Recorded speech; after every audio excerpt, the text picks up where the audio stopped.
Readers too have to find their place. Some of you here are very familiar with this poem because it's in an anthology, and we've done a number of readings with this wonderful group of poets, but I always read the same two poems.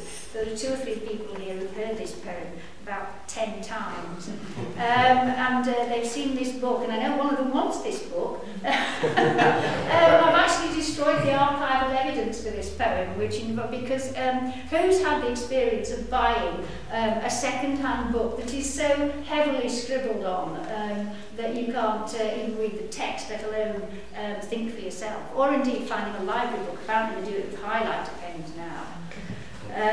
Satan's paintbox. Yeah, Satan's paintbox, yeah. So,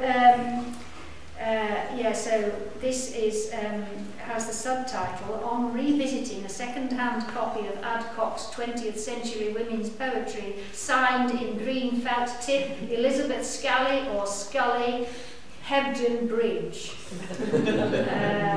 Yes, she possibly has an agenda. I thought that was rather too long for the title, so it's called Possession. It's actually easier to follow on the page, this poem, because all the scribbled bits are in bold type. And for the non-poets here, Spinster and Lady Lazarus are the titles of poems by Sylvia Plath. But anyway, if you're confused, that's the idea. That's my excuse. It falls open, first at Plath, then Adrienne Rich. The sections between flapping back and forth at me in virginal blocks. Spinster and Lady Lazarus have been scribbled on or annotated in the same heavy hand, a pencil as thick as the pen.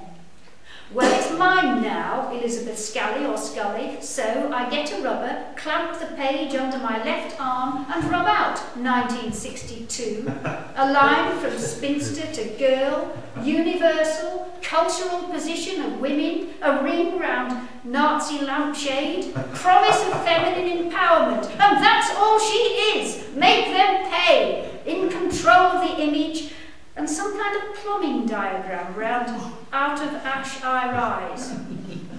Now, Adrienne, focus is now on the woman in the poems. 3 strange Masonic triangles, waster, and C.F. Baudelaire or T.W.L.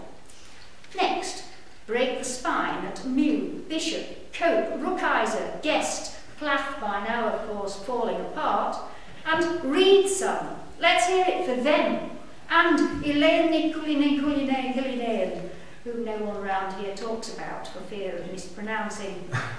There, all of you, a level playing field.